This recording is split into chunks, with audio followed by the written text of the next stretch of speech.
Muy buenas noches, tengan todos ustedes, bienvenidos a Primer Plano y vamos a comenzar con el tema electoral. Estamos apenas a casi 15 días de que tengamos elecciones en 12 estados de la República. Colima ya fue, que fue una extraordinaria, y se empieza a comentar que si las elecciones del 2016 son un reflejo o son el espejo en donde nos miraremos en el 2018. Hay gente que dice que no, por ejemplo el presidente de la República, hay otros que dicen que sí. Yo quisiera poner en la mesa de discusión, debatir esto desde dos vertientes. Una es si los 37% de votantes, ¿sí?, nos dicen algo, o sea, el sentido de este 37% de votantes, incluida la abstención, nos van a decir algo sobre cómo se comportará el electorado en el 2018.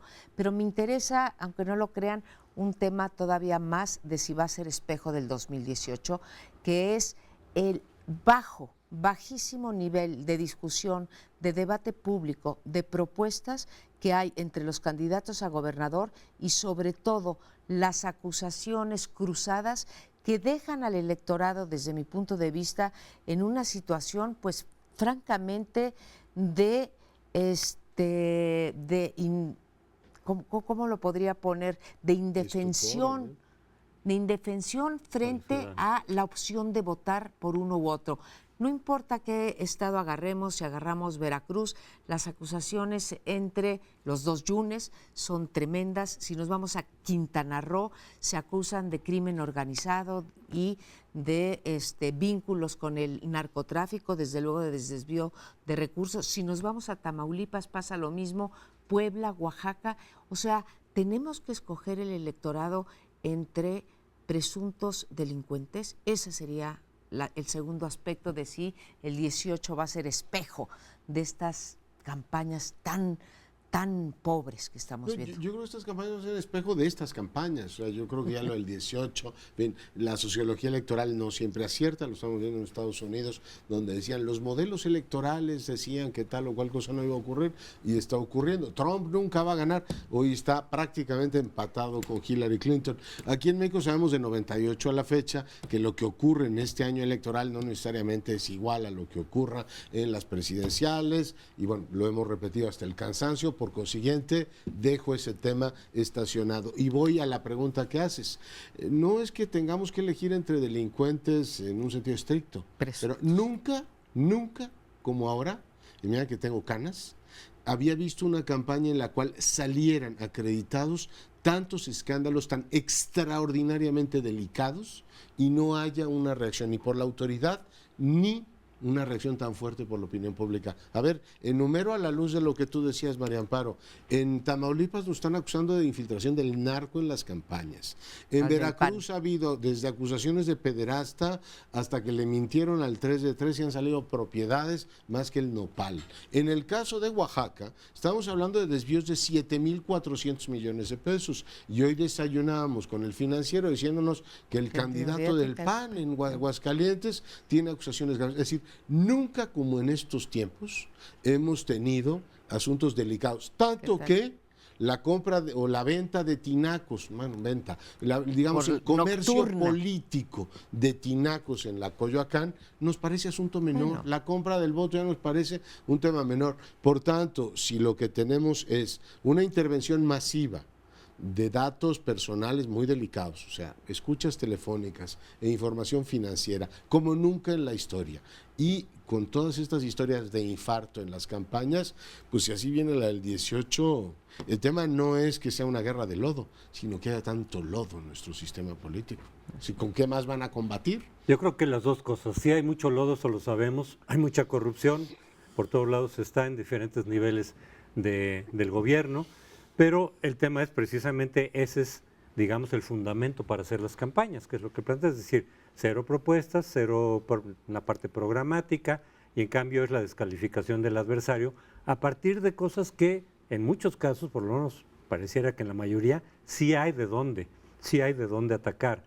Y me imagino que los estrategas electorales y de comunicación de cada uno de los candidatos les dicen, es que eso es lo más eficaz, o sea, ponerte a proponer que vas a hacer más calles, que vas a dar más empleo, pues ya nadie te lo cree. No es que no sea importante, es que nadie se los cree, porque hemos visto una tras otra, tras otra. Entonces esa parte de propositiva, pues la gente no la toma en cuenta, pero si le dices, oye, mi adversario está vinculado con el narco, o mira, escúchalo por teléfono lo que dice y los tratos que hace, o los moches, o lo que sea, ya lo hemos visto en campañas anteriores también, pues eso sí pega y sí se refleja en muchos casos, no en todos, en las propias encuestas. Por ejemplo, Veracruz creo que es el caso más claro, en donde el golpeteo a Miguel Ángel Yunes ha descendido su votación, pero no en favor del priista, sino en favor del candidato de Morena, porque parece ser que es muy desconocido, pero no tiene mucha cola que le pisen, quizá por lo mismo, no ha tenido cargos importantes, no tiene mucho donde. Entonces la gente cansada de la corrupción dicen, entre el PRI, cuyo gobierno fue desastroso en Veracruz, o Miguel Ángel Yunes, que se le está sacando todo esto, sus casas millonarias, etcétera, quizá vínculos con la pederastia. Entonces el que va creciendo es el de Morena, al grado en el cual algunos analistas ya están diciendo que podría ganar, sería lo más sorpresivo. Pero yo creo que se están concentrando en la campaña sucia porque es lo más eficaz y en ese sentido es probable que sí lo retomen para el 18, lo cual es de lamentar. Mira, no dudo que sea lo más efectivo en términos de campañas y voy a hacer un símil que no me gusta nada porque soy abiertamente anti Donald Trump, pero para retomar que estaba comparando con Estados Unidos, finalmente el candidato Donald Trump, ¿sí?, más allá de la guerra sucia y de los ataques que ha hecho contra sus adversarios en el Partido Republicano, cuando todavía los tenía y ahora con Clinton, bueno, pues él se avienta frente a las cámaras de televisión y dice, yo voy a construir un muro, ¿sí?, para que ya no pasen los mexicanos, ¿no? Eso es una acción que él está prometiendo al electorado. Les prometo a nuestro público, a ustedes dos, que me he dedicado las últimas 2 semanas a buscar qué podría diferenciar en materia de seguridad a los 2 candidatos de Tamaulipas o qué puede diferenciar a los candidatos de Oaxaca, ¿sí?, a Murat y Estefan, que son los que van más arriba, PRD, coalición PRD PAN y coalición PRI Verde, con sus satélites, y pues francamente no encuentro nada. En otros países se quieren diferenciar por medio de acciones con las que, que me repelen, pero ahí están. Segundo, me parece que Leonardo pone el dedo en la llaga cuando dice, el problema no es que se den a conocer estas, es que hay lodo, ¿sí? No es la guerra de lodo, sino que el lodo exista. Claro. Ahora, yo no sé si todo esto que oímos, desde el vínculo con el crimen organizado hasta el enriquecimiento ilícito, pasado por el desvío de recursos de campaña de los gobernadores a sus propios candidatos, y podría seguir con todos los delitos de corrupción o simplemente delitos, sean ciertos. Pero también me encuentro con que en algún momento en la reforma del 2007, ¿verdad? 2007-2008, se prohibieron las calumnias. Si fueran calumnias, yo estaría esperando, ¿sí?, que pues Miguel Ángel Yunes probara que no es pederasta, Murat probara que no desvió recursos del Infonavit, ¿no? Entonces, ¿pasa la calumnia o pasa el delito? Ya. Yo lo que no alcanzo a entender es cómo pues, no nos damos cuenta de la dimensión del problema que tenemos. Hoy leía un texto, bueno, el fin de semana lo vi, de John Carlin, buenísimo, que decía, a ver, ¿cómo actualizar las campañas? ¿Cuáles son las campañas que están teniendo éxito? Y se centra en 2 particularmente manipuladoras, que son la de Trump y la de Brexit, ¿no? La salida de Gran Bretaña de la Unión Europea. Dice, el primer elemento que tienen es mienta como un bellaco. O sea, no importa cuál sea la verdad. Lo segundo es cree paranoia. O sea, hay unos señores malísimos por ahí. Los problemas siempre son culpa de los mexicanos, de los chinos, crea de los un enemigo, europeos. ¿no? Crea paranoia. Lo tercero es, di que la culpa es de unas élites, ¿no? O sea, Trump va por la vida diciendo Washington. O sea, el problema es que los burócratas de Washington, y eso le está pegando duramente a Clinton, son los responsables. Los del Brexit hay un montón de chupatintas en Bruselas que se dedican a quitarnos la prosperidad que los británicos tenemos. Y la otra es apuesta a la tontería de la gente. O sea, la gente no recuerda lo que han sido sus políticos y la verdad estos 4 elementos lo ve en campaña. Claro, el tema del engañado es que siempre cree que él no está engañado, ¿no? Entonces tú dices, no, a mí no me están engañando. El líder en el que yo creo, y estoy seguro que los trompistas, o aquí en México hay varios que califican exactamente con el mismo, como si hubieran ido al mismo sastre, se creen listos y dicen, no, este sí está diciendo la verdad, este sí se atreve a decir. Y ese patrón sí lo veo para el 18. O sea, mienta, hágase la víctima, diga que la culpa es al otro. Podemos hizo campaña hablando, que le está yendo muy bien también en España, diciendo, la casta. O sea, nosotros somos los buenos y hay una casta malísima que nos quita todo. Y la verdad es que eso, pues, sí da resultado en campañas. Por tanto, vamos caminito. Entonces, ¿el modelo de democracia es el que está mal o qué? Pues ¿O el modelo electoral? Yo creo que ahí hay una crítica que hay que hacer, María Paro. Yo quisiera darle un poquito de giro. Desde luego, yo creo que los ciudadanos, abonando a lo que dices, son fáciles de engañar, son muy fáciles de engañar.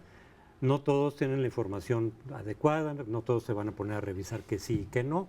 Y en ese aspecto de engaña que algo queda, miente y miente que algo queda, más bien. Queda mucho. O una mentira dicha 1000 veces se convierte en verdad. Y ya cuando a lo mejor después de la elección te das cuenta que no era verdad, pues ya pasó y el efecto ya fue dado. El golpe electoral dado, ni Dios lo quita. Entonces, claro que recurren a eso y lo seguiremos viendo. Pero creo que sin que estas elecciones sean un espejo del 2018, sí va a haber indicadores, por ejemplo, los independientes. Los independientes van bastante bajo. En realidad pareciera que lo del Bronco fue más una excepción y no una norma que parecía que se iba a imponer. En esa medida creo yo que los independientes para el 2018 van a tener realmente pocas posibilidades.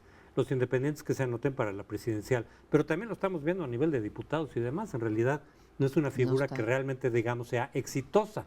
Tuvo un golpe exitoso con el Bronco en Nuevo León, pero parece ser que hasta ahí queda. Y la otra es el voto duro de los priistas. Más allá de las gubernaturas que vaya a ganar, de las famosas 9 u 8 o 7, ver si su voto duro va a quedar más o menos en los términos en los que estuvo el año pasado, que son los mismos en los que estuvo en el 2012. Porque eso le puede dar una base al PRI, sea el candidato que sea, dentro de ciertos límites, para optar por estar dentro de los primeros 2 lugares. Es decir, el 30% para el PRI, un 6 o 7% del Verde, un 4%, 3-4% del PANAL, y si se le agrega Encuentro Social, pues ya va a tener cerca de un 40% de voto asegurado, que le da una plataforma de grandes posibilidades de triunfo. Yo creo, Crespo, que estás exagerando con los números del PRI en términos de Esos fueron voto el año duro. pasado, ¿eh? Sí, en las de diputados, ¿Sí? Que es diferente porque el efecto arrastre de los candidatos pues siempre es importante. Por eso digo que hay que poner atención a ver si se cumple o no. Pero yo creo que uno de los grandes peligros es, y no sé si en eso se van a aparecer estas elecciones, es que podemos tener el 18 un presidente del 27 o entre el 26 y el 29%. Claro, si hacemos las cuentas pasa lo mismo en las gubernaturas porque dada la abstención, si tú luego divides eso entre todo el electorado, pues también tienes gobernadores del este. Sí, yo lo que creo es que en las presidenciales, la historia reciente que tenemos es que tiende a, a polarizarse en 2 candidaturas. Alguna vez ha sido un poco la polaridad ideológica, derecha-izquierda, otros el voto en contra de un personaje. Y sí creo que el voto del PRI, el duro, les da para flotar perfectamente, pero en las presidenciales el candidato cuenta mucho. Y si la polaridad no va, o sea, ya tenemos claro que López Obrador va a ser un candidato y va a ser uno de los polos. El tema es si el PRI consigue decir, a ver, López Obrador no, quieren más gobierno priista, y qué candidato va a ser el que pueda efectivamente mover a un electorado de centro, que es el que finalmente decide la elección presidencial, que se vaya con ellos, o si la polaridad se va a ir hacia el PAN. Entonces, ahí sí, aunque tengas una carrocería del tamaño del mundo que es el PRI, no te alcanza para ganar, creo yo. Sí, la pregunta siempre es, a final de cuentas, ¿quién va a quedar en primero y segundo? Pues así estamos, ya veremos el próximo 5 de junio que tenemos elecciones, cómo pinta y ya. Después contrastaremos eso con el 18. Por lo pronto nos vamos a un corte, regrese con nosotros. Bueno, en este segundo bloque les propongo que le echemos un vistazo a la Ciudad de México.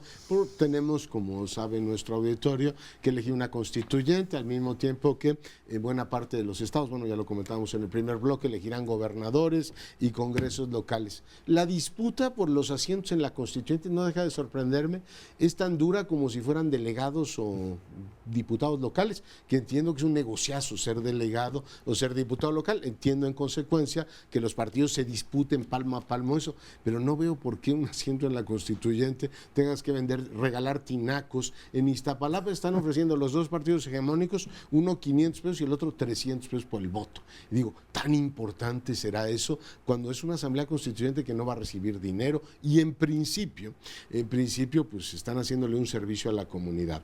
Veo hoy una encuesta que publica El Financiero y hay una, digamos, absoluto predominio de Morena, cualquiera que sea la circunstancia. ¿Quiere usted elegir constituyente? 35% Morena. ¿Por quién va a votar para jefe de gobierno en las siguientes elecciones? Morena, exactamente la misma proporción. Y lo interesante es ver la distancia que se ha abierto entre Morena y el Partido de la Revolución Democrática y el tamaño del resto de las fuerzas políticas. Son más o menos del mismo tamaño. Los independientes, o sea, desde el bombero hasta los que quedaron en intención de voto, el PRI, el PAN y el PRD.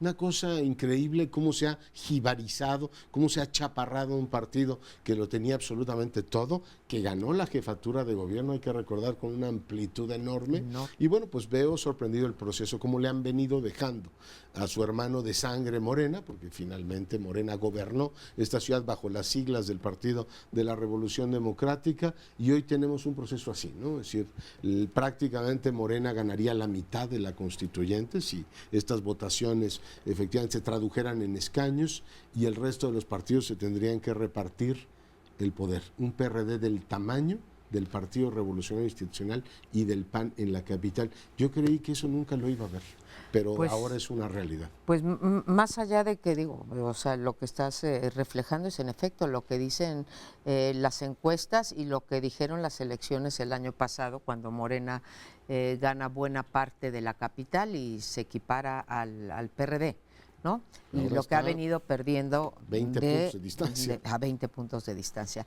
Ahora, me parece más dramático lo que va a ocurrir con la constituyente si el pronóstico se cumple. Una constitución para tener, nunca he sido pro asamblea constituyente del DF, nunca me ha parecido una cuestión importante que en lugar de tener estatuto orgánico tengamos una constitución, ¿sí? No creo que no vamos a ganar nada los capitalinos, y también según las encuestas, ese dato no lo mencionaste, Leonardo, se espera una abstención gigantesca. En algunas encuestas se habla de hasta 80% de abstención. Bueno, lo que es una desgracia, sean 20% los que voten o sean 80% los que voten, lo que me parece una desgracia es que una asamblea constituyente esté francamente monopolizada por una sola fuerza política. No me importa si es Morena, si es el PRI o si es el PAN o el que tú quieras. Es una desgracia porque para que tenga legitimidad una asamblea constituyente tiene que ser un proceso de negociación entre o bien fuerzas apartidistas o bien una coalición, digamos, relativamente pareja. Esto no va a ser así y creo que vamos a cargar con eso. ¿Y de dónde viene la culpa? Viene la culpa de nuestros diputados y senadores que inventaron una composición absurda. Una composición en donde se le regalaron 6 al Ejecutivo Federal, 6 al Ejecutivo Local y 28 diputados y senadores, ¿no? Entonces desde ahí ya viene la equivocación para ser un constituyente que nos están vendiendo como con un poder transformador maravilloso. A mí tampoco me entusiasma mucho todo este proceso, no creo que se vaya a ganar mucho y sí se va a hacer más burocracia, va a haber más reparto de recursos para los partidos. No está entusiasmando a la gente este proceso y por eso parece que el abstencionismo puede ser muy fuerte, lo cual sí es un golpe de entrada a la legitimidad de todo el proceso mismo. No que se detenga el proceso, no que se eche para atrás, pero sí llegará, digamos, con muy poco respaldo ciudadano. Creo que quienes están en ese proceso no han logrado entusiasmar a los ciudadanos ni convencerlos de las bondades que de ahí se van a derivar. Digo, los spots lo dicen, pues, va a ser un paraíso pronto, ¿no? Ya no va a haber ni baches. El tráfico va a funcionar perfectamente, la contaminación, la gente, los corruptos a la cárcel, en fin, lo de siempre. Están prometiendo cosas que ni de lejos vamos a ver y que por lo tanto la gente no lo cree y por eso quizá la abstención va a ser muy alta. Pero yo creo que precisamente esta composición, de decir, quitamos 40 de los 100 diputados constituyentes para repartirlo entre los partidos en el Congreso y del Ejecutivo local y federal, precisamente porque si no, la fuerza predominante, que ya es Morena, sí va a quedar con el 80%, con no sé cuánto, y entonces sí va a tener un sesgo. O sea, lo hicieron justamente para contrapesar, pese a todo. De todas maneras, Morena, en los 60 que sí se van a disputar, va a sacar una tajada mayoritaria según las encuestas, porque se está convirtiendo en la fuerza predominante, a lo mejor eventualmente la hegemónica, como lo fue el PRD, ahorita Morena ya está. Entonces, por lo menos le metiste un poquito de cuñas y aparecerá el PAN, que de otra manera a lo mejor no, el PRI, que también está muy bajo en la capital. Yo creo que esa fue la idea. A final de cuentas, mucha gente se inconformó, sobre todo los de Morena, porque decían, aquí hay muchos partidos sobre representados que en realidad no tienen fuerza en la capital, pero de lo contrario, entonces ibas a tener casi una constitución hecha totalmente a la medida de Morena. Pues vamos a tener efectivamente los designados, son estos 40, que generó desde el inicio una enorme inconformidad, y de los 60, pues una gran disputa política en forma clásica, ¿no? Es decir, partidos políticos. Decía Gary Lineker que el fútbol es un juego de 11 contra 11 que siempre ganan los alemanes. Aquí el PRD está constatando que cualquier elección para cualquier cosa es una elección en la que Morena les gana todo. Y ahí sí veo implicaciones, salgo un poquito de la lógica local, para el 18, porque tienes un partido de la Revolución Democrática que, medida que toma, beneficia a López Obrador. Es decir, yo no sé si se les ocurrió que esto era un relanzamiento de la capital, y la verdad es que ha sido un petardazo. No hay tal cosa como que la capital está en tránsito a esto que tú dices paradisiaco. Una buena parte de la comunicación del partido que gobierna esta ciudad es prácticamente que somos la ciudad más perfecta y estamos a punto de ser angelical. Y dice, oiga, no podemos ni respirar, ¿de qué me hablan estos señores, no? Los niveles de corrupción siguen siendo muy altos. Por tanto, creo que sí complican severamente la posibilidad de que el Partido de la Revolución Democrática tenga candidato propio en el 18. Se llame Miguel Ángel Mancera o como se llame. Si en tu bastión de reproducción de poder te encoges de esa manera, o sea, lo que era la reproducción del Partido de la Revolución Democrática, que era un partido básicamente capitalino, tus posibilidades de jugar a una candidatura, o sea, no sé si van a ir de apéndices del PRI o de apéndices de Margarita Zavala, si finalmente es la candidata, pero la pérdida de competitividad del PRD, la que tienen muchas entidades que hoy están disputándose, va a ser muy parecida en la capital. O sea, literalmente han hecho... han deshecho su bastión, su centro de poder político. Y su centro de poder de paso económico, sí, porque la verdad, la mayor parte de los recursos para el partido, sobre todo en un país como este, en donde se desvían los recursos de gobierno hacia las campañas, y donde ha quedado demostrado antes que Andrés Manuel López Obrador saliera de Morena, cómo desde Marcelo Ebrard se le desviaban recursos para mantener el movimiento. Entonces es un doble golpe. Si le agregas lo que decía José Antonio, que pudiesen ganar Veracruz, date cuenta que Veracruz es el tercer bastión electoral de este país, el tercera más Ciudad de México con Morena, y entonces ya tiene una base de poder y una base de poder, digamos, de poder político y de poder económico amplísima. Veo el punto que me contrapone José Antonio con respecto a que quizá en los 40 designados metió un poco más de equilibrio, pero te voy a decir por qué no me convence. Dado la encuesta que nos está mencionando, que es la de Ulises Beltrán del día de hoy en el Excelsior, del Financiero, el día de hoy en Excelsior, lo que yo hubiera esperado si no hubiera designados es 50% para Morena, ¿sí?, y 50% fraccionado en todos estos, ¿sí?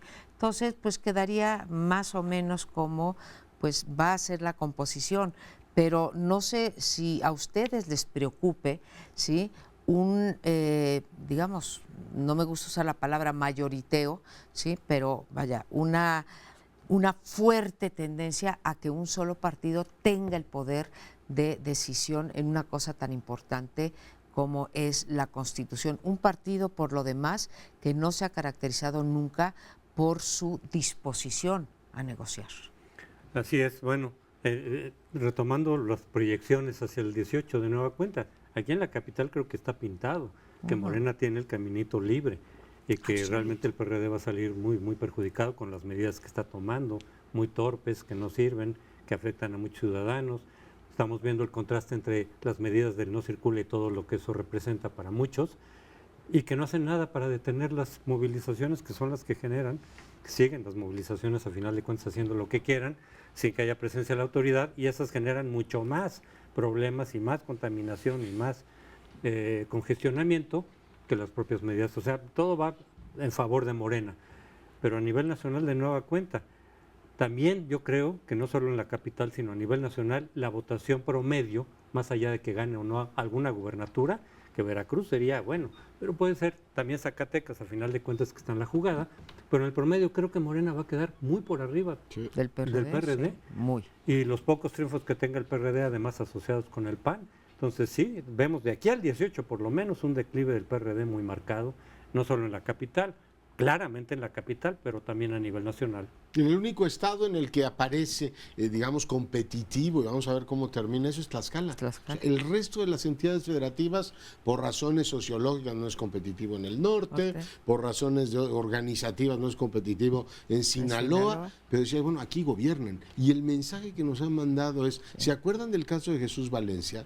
Un delegado que chocó y que usaba la camioneta de uno de sus transportistas, pues lo designaron miembro de la constituyente. Entonces tú dices, a ver, si es un partido que está en busca de credibilidad, yo no sé si eso le llaman socialdemocracia, pero no creo que se llame así, estás buscando credibilidad, pues lo peor que puedes hacer es mandar a tus cartuchos quemados y decir, a ver, ¿no me crees? Pues te voy a mandar exactamente a lo mismo. O sea, ahí hay una parte, déjenme no regocijarme, pero plantearlo así, no, porque parece algo morboso, de la irracionalidad política. Es decir, como un partido que se está hundiendo, en vez de hacer lo contrario, hace exactamente todo aquello que lo lleva finalmente a la fosa.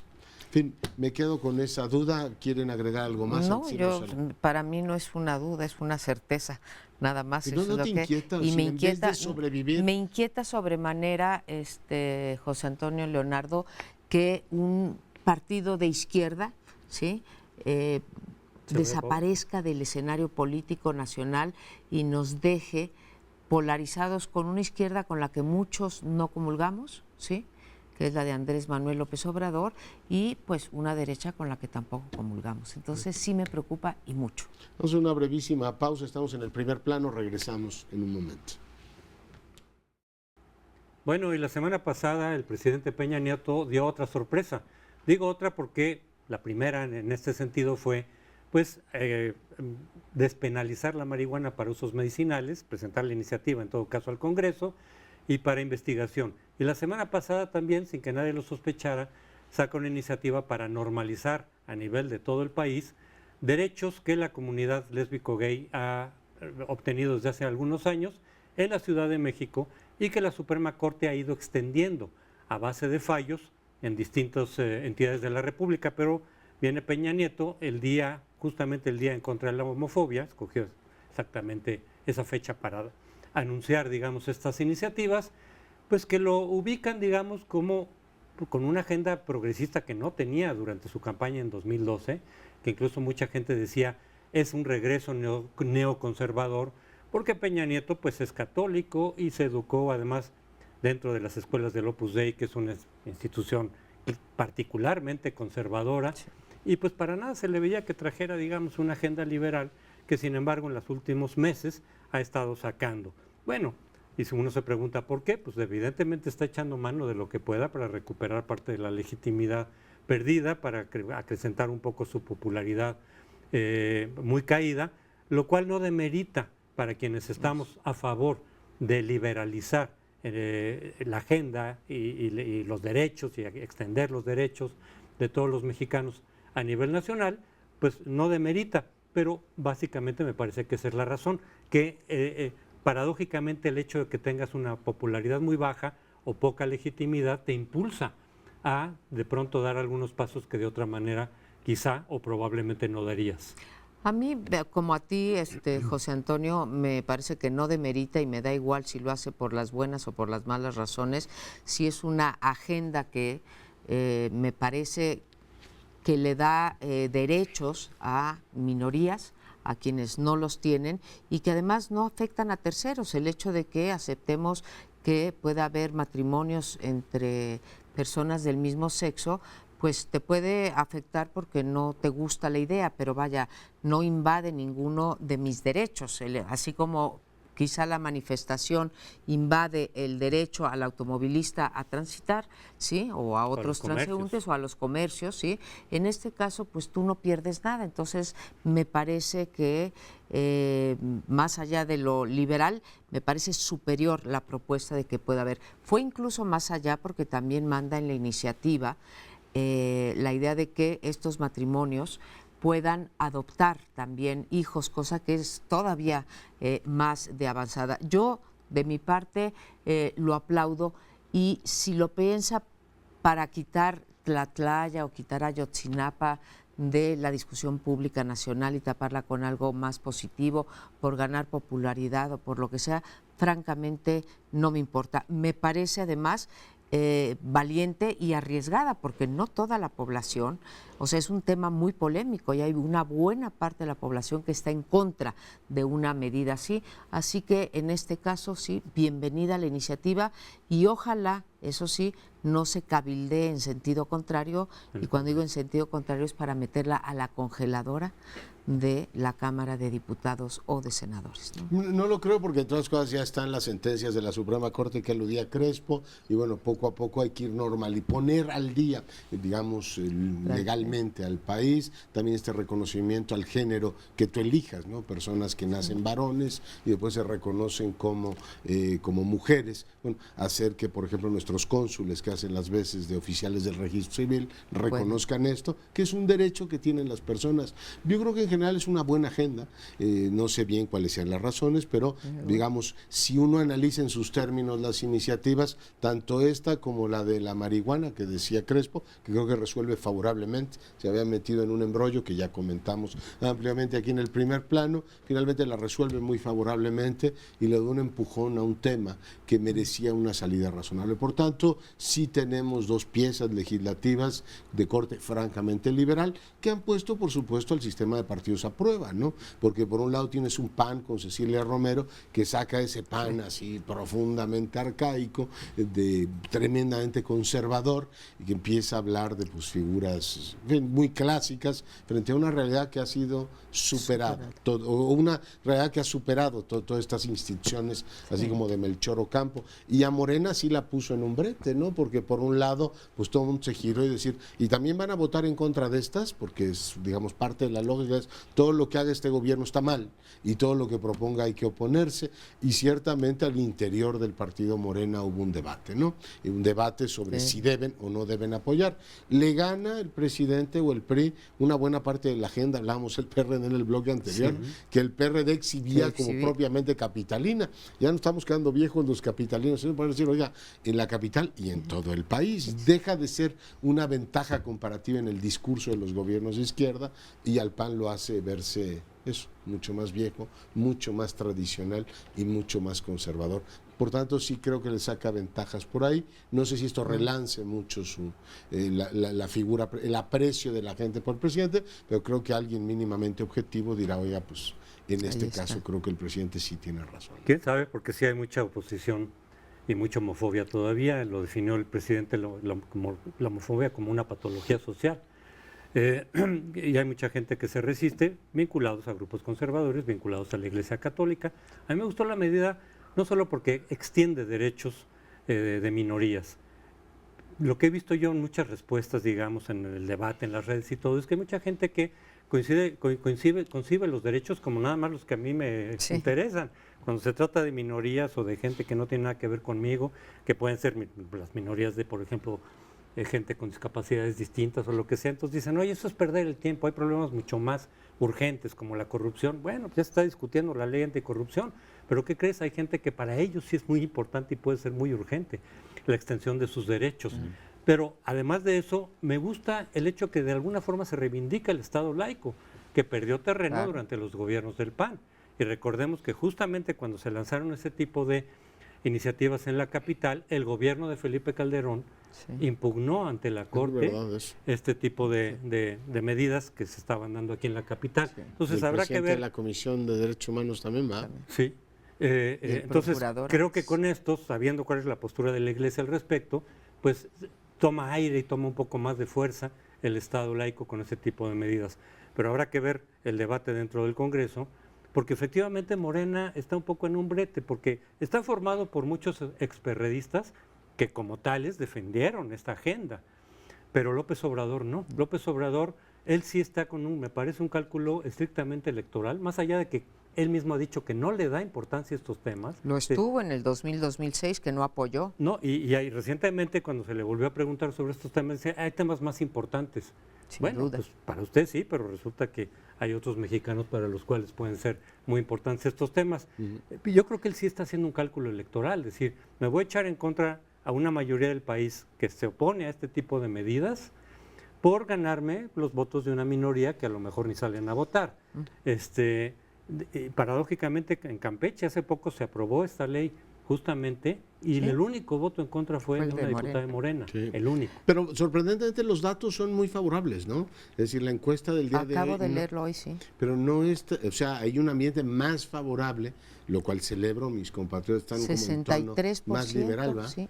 Sí, dices bien, Leonardo, a mí me sorprendió porque yo estaba, digamos, partido el electorado, pero un poco más, digamos un 7% más en contra de este tipo de medidas, y hoy leí, al igual que tú, que es 65% más o menos el que apoya la medida. Ojalá y sea cierto, porque además del tema que pones en la mesa, que digamos reafirma el laicismo del Estado mexicano, cosa que es de celebrar, yo creo que también enfatiza la idea de o abona a crear una cultura de la tolerancia. Los mexicanos, según todas las encuestas, somos muy poco tolerantes, no solamente a los homosexuales, sino a los de otra religión, a los de otro punto de vista político, a los que usan un tatuaje, a los que se pintan el pelo, y así me puedo ir. Somos una sociedad básicamente intolerante. Bueno, esto me parece que merece otro aplauso porque abona a que poco a poco nos volvamos no solamente menos conservadores, más laicos, sino también más tolerantes. Sí, y ojalá que este tono liberal que ha tomado la presidencia también se extienda a otros temas, ¿no? Podría usar toda su fuerza el presidente para avanzar en los temas anticorrupción y decir, a ver, también me preocupa mucho todo esto y voy a usar todos los recursos que la institución a mi cargo tiene para empujar esto. Finalmente, como decíamos en el primer bloque, materia no le falta, simplemente con que abras cualquier expediente de los que se han publicado en prensa como para empezar a que las cosas funcionen con una investigación en serio, no como la acción en Ayotzinapa, ¿no? Que año y pico después no sabes bien ni quién es el responsable y si obtuvieron los testimonios bajo tortura o no. Pero bueno, ojalá que esta agenda se siga empujando, la de los derechos fundamentales, y que pase pues por la vía también de la rendición de cuentas, que mucha falta nos hace. O sea, como que voy viendo que se van emparentando esas agendas, o a lo mejor es voluntarismo puro, pero así lo veo. Lo acompaño. Sí, habrá que ver a final de cuentas las reacciones en el Congreso, que se lleven adelante, que se apliquen adecuadamente, y sí que vaya permeando la cultura, porque las leyes podrán estar ahí, pero la cultura tarda muchísimo en asimilar, digamos, esos cambios.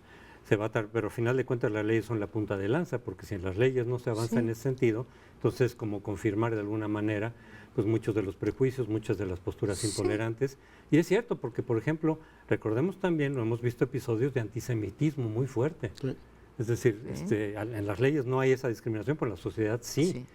Y respecto del racismo, se supone es uno de los mitos también que se manejan a veces en la educación oficial de que el racismo desapareció con Hidalgo y con Morelos. No es cierto. Ya los futbolistas Sí. naturalizados, ¿cómo los tratan? Como si fueran mexicanos de segunda. Ahí tienes también razón, digo, qué bueno que estén las leyes, los derechos se pueden decretar, pero su ejercicio es el que no, o su permear la cultura es lo que no suele ocurrir. Por eso es tan importante que esto vaya acompañado de políticas públicas, obligar a las empresas a, por ejemplo, contratar aparte de discapacitados, etcétera, ¿no? Entonces, la pura reforma constitucional, quiero volver a insistir, es habilitante, pero si no se acompaña de una política pública, va a perder credibilidad del gobierno. Como decía el neoinstitucional Crespo, lo primero que tienes que cambiar es la ley y entonces empiezas a inducir nuevos comportamientos. Consta que te estoy citando de la semana pasada. Así es. Bueno, nos vemos en el próximo segmento. Y hablando otra vez sobre, esto no suele ocurrir mucho en primer plano, pero hablando otra vez de medidas positivas que cuando lo son reconocemos, está el caso de la implementación o parte de la implementación de la reforma educativa. En la reforma educativa, entre muchos otros avances que están puestos en ley y que irán madurando pues a lo largo de los años, porque es una reforma que va a llevar mucho tiempo, sobre todo la capacitación de los maestros y por tanto la elevación del nivel escolar. Hay una parte que tiene que ver con la carrera docente y que tiene que ver con recuperar la rectoría del Estado, que se ha venido cumpliendo por parte del secretario de Educación Pública, Aurelio Nuño. Se dice en la ley que aquellos maestros que no cumplan con o que tengan faltas injustificadas durante 3 días, ¿sí?, seguidos sin justificar esto, podrán ser despedidos. Y esto no por una medida represiva o por un afán represivo, sino simplemente porque entre los derechos a hacer huelgas o manifestaciones y abandonar tu trabajo y el derecho a los niños a ser educados, pues se privilegia este segundo. Siempre los derechos digamos, hay que sopesarlos y la Suprema Corte de Justicia es normalmente lo que hace, cuál de los derechos priva. Aquí se ha privilegiado ese derecho y se ha castigado o se ha anunciado el castigo de más de 4.500 maestros en las últimas 2 semanas por el hecho de no haber asistido a clases sin ninguna causa justificada. Del otro lado, creo que ha habido tolerancia porque muchos maestros que no pudieron ser evaluados por que otros maestros sindicalizados se los impedían, se les han ido moviendo las fechas de forma tal que sí puedan ser evaluados y no se hagan acreedores a la sanción. Así que aquí tenemos una muestra de que cuando hay voluntad política se puede llevar a cabo, se puede implementar una reforma que te permite hacerlo y que te permite elevar un derecho a ser bien ejercido. Yo creo que el Estado mexicano va descubriendo, va haciendo de necesidad virtud, ¿no? Es decir, un Estado absolutamente politizado en algunas de sus partes, o sea, que se recluta todavía por la lógica del botín, que utiliza clientelas políticas. Pienso desde las concesiones de taxistas hasta lo que uno puede imaginar, incluido el magisterio nacional. Y bueno, pues en algún momento dice, ya no podemos seguir por esta vía, porque ese reclutamiento altamente politizado, pues lo único que nos está dando como resultado es que por un lado te atrapan renta y por el otro lado no te dan resultados. Es decir, curiosamente las entidades en donde más ha habido resistencia a que la reforma educativa avance son las que consignan, no es ninguna sorpresa, los peores resultados en materia de desempeño educativo, lo cual implica muchas cosas para el modelo de país y el tipo de sociedad que esperamos. Si eres niño y estudias en Oaxaca, tus posibilidades de movilidad social siguen siendo leer la historia de Benito Juárez, es decir, un oaxaqueño logró cruzar toda la adversidad y llegó a la cúpula del poder. Y es verdad lo de Benito Juárez, pero es verdad que millones de oaxaqueños siguen reproduciendo la pobreza con pésimos contenidos educativos y maestros absolutamente politizados. Bueno, ya decidieron romper ese nudo gordiano. Espero, dicho sea de paso, que también lo rompan en Pemex y en todos los otros lugares donde tienes exactamente el mismo problema, y no solo cuando tienes una gente que se le sale del huacal y se le resiste políticamente. Incluso le fue a deshojar la margarita a otro candidato que les prometió, entre otras cosas, que si él es electo va a echar para atrás la reforma educativa. Yo creo que ha habido un avance muy positivo, lo juzgo igual, doy crédito también al gobierno de Oaxaca en esta materia. Lo que creo que sigue siendo un desastre político es que no hayan logrado convencer a la base magisterial de las bondades de la reforma. Es decir, yo entiendo que los profesores son gente perfectamente racional, y como toda gente racional, pues cuidas tu salario, ¿no? Y si te dicen, usted para conservar su trabajo tiene que ir a las manifestaciones a la Ciudad de México, lo hicieron, y en muchos casos los usaban como carne de cañón. Pero al mismo tiempo hay una dignidad en el maestro de decir, oiga, pues yo estoy aquí, yo soy un servidor público, no estoy aquí a lo que diga el líder sindical. Por tanto, veo que se ha hecho subrayo de necesidad-virtud, y espero que esta misma lógica de ir rompiendo esos vínculos político-económicos y de control se traslade a otras áreas del Estado. Es que estamos ante una transformación que pretende ser profunda de lo que fue durante décadas, pues el esquema corporativo, que a final de cuentas eran los grandes sindicatos muy poderosos a los que se les daban muchos privilegios, se les daban muchas prerrogativas a cambio de un apoyo político. A final de cuentas, la razón verdadera de ser de esos sindicatos, incluido el magisterio, era un respaldo político, electoral, de movilización, y que eso implicara que el nivel educativo se fuera para abajo, pues era algo que se podía sacrificar en aras de sostener al régimen de partido hegemónico. Eso es lo que las condiciones ya no dan para eso, y eso es lo que se está queriendo cambiar poco a poco. Pero de nuevo, lo paradójico es que esperábamos que esos cambios iban a empezar con el PAN, que siempre fue muy crítico del modelo corporativo, y por lo menos en el caso del magisterio, pues el PAN se jaló a la maestra de aliada.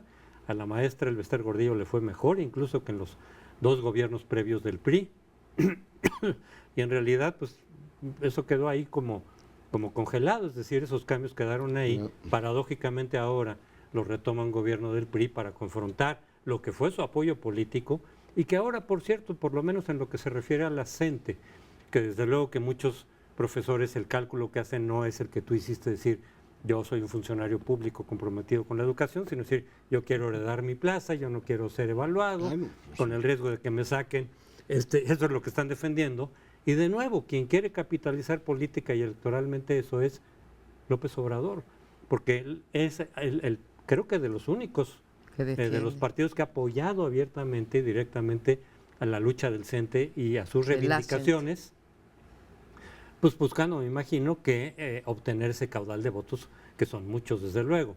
No sé qué vaya a salir de todo eso, pero al final de cuentas es volver a subordinar una agenda de transformación en favor de la educación, en este caso, por un aspecto político electoral. Y curiosamente ha recibido también el rechazo por parte de la CENTE, a pesar de que él ha ofrecido ir en alianza. Andrés Manuel López Obrador ha sido rechazado por la CENTE. A mí me gustaría, así como a Leonardo, que se hubiera extendido esto, por ejemplo, a el sindicato de Pemex, por mencionar a alguno, que también tuviéramos más información sobre el CENTE.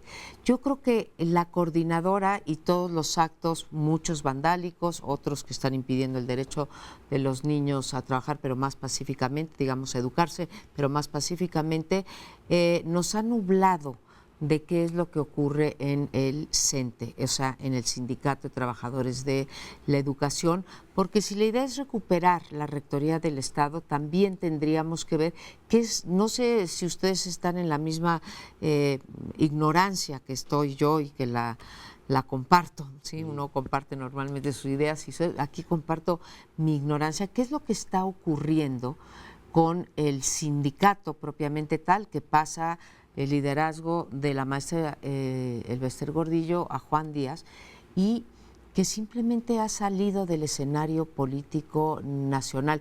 Porque lo que decía José Antonio, que si se cambiaba, digamos, el apoyo político a costa del deterioro de la educación, en este caso, podemos dar miles de ejemplos en Noruega, en Finlandia, etcétera, en donde también hay este tipo de mezcla entre política y sindicatos, pero no a costa de la calidad de los servicios, ¿no? Tienes toda la razón y yo comparto tu ignorancia, no sé efectivamente qué está ocurriendo, ¿verdad? pero subrayaba, en este caso es de necesidad-virtud, Sí. pero esto no se traslada a otros ámbitos del Estado u otras formas de actuar. Si ustedes revisan, por ejemplo, la composición de candidaturas, hace rato hablábamos de las distintas entidades, ves que los sindicatos van ubicando posiciones de poder importantes, vamos, hasta en la capital. El número 2 del PRI a la constituyente es el líder de la CTM. Entonces, no es que tengas una revolución modernizadora, porque a la gente, que de verdad son ¿cómo se llama? De otra época, iba a decir... Del Paleolítico. Del Paleolítico iba a decir.